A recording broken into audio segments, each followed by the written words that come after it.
Right, you know it. We're still at the Rainbow. I'm here with Bryan.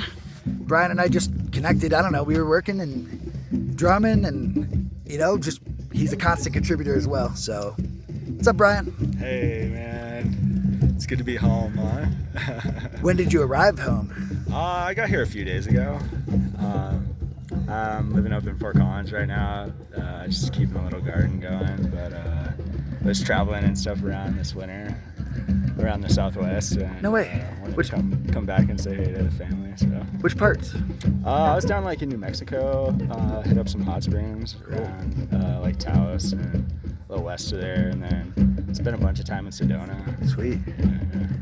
What time? I was there in January myself. I was in Quartzsite in January, Cool. and then I kind of came back as it warmed up. So what draws you to traveling? Sounds like you're well traveled. Just an alternative lifestyle, and Just doing something a little different. yeah, and learning who I am and working through demons and building light spirit and meeting people that mean a lot to me. So you kind of not to put words in your mouth, that you get to have your space when you need it, but then you get to have this when you need it. Yes, this is my home. Yes, this can be your home. This is all of our home. Yeah. So when was the first time you ever heard about the Rainbow? Do you remember? Yeah, when I first started traveling, Montana was my first gathering, the Nationals, in 2013. And then I left that gathering with a bunch of people and built bicycles in Montana and Missoula at this cool bike co-op there. If you're ever there, check it out. Cool. What's it called? I forget the name of it, but everyone there knows that you just have cool. to ask for the co-op. Yeah. And I didn't have a passport at the time, and the World Gathering was happening up in BC. Uh-huh. And so I snuck into Canada. Stuck in Canada? Yeah. No way. West side of Glacier, man. There's a. Did a coyote smuggle you in? No. No, we just rode our bikes, man. It took 7 days. Holy it shit! It was so beautiful. Now that's a story. What happened on that way? Any scary moments? Yeah. Broke my bike a couple times, man. But family, family was there to help. And, Wow. And then rode out to the coast, Vancouver Island, and had a beautiful world gathering out there. It was maybe 200 people from all over the world, Japan, a bunch of Middle East, so close, beautiful. And then ended up riding that bike down the coast too in Cali. No Washington, way. Through Oregon, yep. So you've had some journeys. Holy shit. Yeah. It took me about a year to do that. And I bet, how do you deal with making so many beautiful friends, but only having so much time in a day to reach out to them? Right. I know that's a struggle for travelers. How do you deal with that? That's part of what I've learned too. You have to learn to let go. And just as special as seeing these manifested forms, we also have to let them go and on their own journey, and we are all one. So don't cling.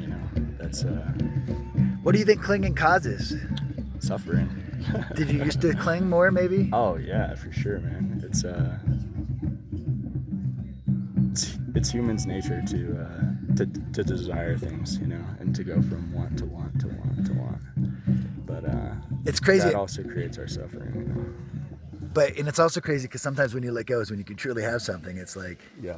because when you cling it, you can destroy it. Yeah, absolutely. Yeah, and only when you let go of a certain amount too, that can you bring new things in and learn and grow and build something new. Yeah. So did your parents travel a lot as a kid? What drew you to traveling? No. Actually, my mom actually is Mormon. I was raised in the Mormon church. Me too. Not really, but Yeah, me too. Yeah. And got into psychedelics kind of in my teens, and just realized that there was something more to than just working a 9-to-5 job or going to college and starting a career, so. Cool. How old are you now? Do you mind me asking? I'm 28. No way. Awesome. Yeah, cool. Yeah. 30's awesome, dude. You got it coming. 30? 30 is my favorite year. My best birthday, my favorite year of all time so far. Fuck yeah. The 40's coming. I'm 38. Right. So, It's interesting. you're here at the Rainbow. You were back working so you could come out and do these things before that. And what are you doing after this? Going back? Yeah. I just got like a little garden going and stuff, growing some food and some Cool. medicine, you know. Yeah. Up in northern Colorado, so. Cool. Well, I'll definitely be Get up that back way to at that some soon. point. Okay. What does the Rainbow mean to you? What does the Rainbow Gathering mean to you? The Rainbow family? I try to go back to the meaning of coming together as individuals, as a family, and doing something that the world really needs, energetically and emotionally, spiritually, physically. And that's praying for peace, because the world really needs peace, you know. And it means coming together, you know. When we're divided, then we're not as strong as when we come together. And Yeah, so true. I'm going to ask you another final question. I'll keep this one kind of short, just so we can each move on and keep having fun energy yeah. transactions between other people. All right, so if you had some imaginary benefactor just offer you his limitless resources and then a group of people to like help, what type of camp would you set up at a Rainbow Gathering with what intention? Permaculture, I think, you know. I really got pulled into permaculture after I stopped traveling, like in 2014, and helped with some farms like up in Canada and stuff. And I really think that way of life and community, returning the abundance that Mother Earth gives us back to the earth, back to family, is really the way we're supposed to live.